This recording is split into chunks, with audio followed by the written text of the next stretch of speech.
Thanks for joining us at Coffee and Friends. I've got Autumn helping me make a quiche today, and my name's Becky. Our quiches at Coffee and Friends are gluten-free, which is why they're crust-free. So all we're going to do is we're going to start off with a 12-inch pan. You can use a spring-forward pan if you prefer. I like these because they've got a nice bottom to them. You're also going to want to just spray it out.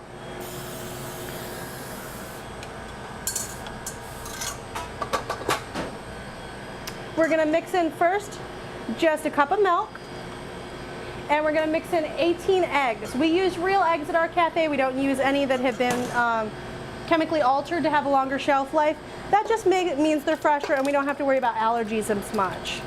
We do everything we can here to make sure that nothing gluten touches our products. So we use separate pans and all that good stuff. So we're just going to stick these in and let them mix together. This is one of my favorite recipes here, and I wish I could take credit for it, but it was actually designed by a previous one of our chefs, Mark. So it's one of those things we always think of him when we're making them. So we're just going to let these whip in. While this is beating, we're going to take some feta cheese, tomatoes, and cotton olive olives. This is our Greek quiche, which is just one of our favorite ones. We go through hundreds of these a day. So you're just going to liberally toss them in. Move them around. Go ahead. If somebody has a tomato allergy and they want one tomato free, I'll substitute spinach for it, which is just a great one to add in. And you can also add that in when it's seasonal. Once our eggs have been completely beaten together, we're just going to dump them right in there. And we're going to put them on a pan to protect them, because as your quiche cooks, it's going to flow up.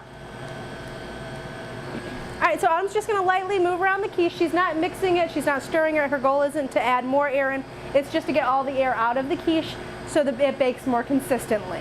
But as you can see, we haven't added in anything gluten related, and it's used its own area, so we know we have a gluten-free product. After she's done getting out all the air pockets, we're going to put it in a 350-degree oven. We're going to bake it for 20 minutes without any aluminum on it. At that point in time, we'll take it out, we'll put a layer of aluminum foil over it, and we'll bake it for another 20 minutes. This will allow it to cook all the way through.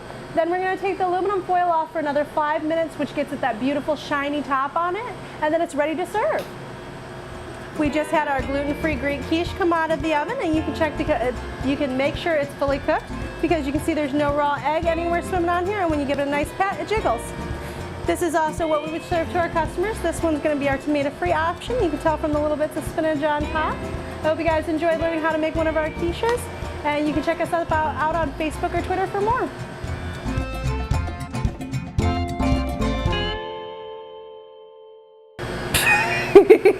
It's too oily. You want to grab the medium gloves?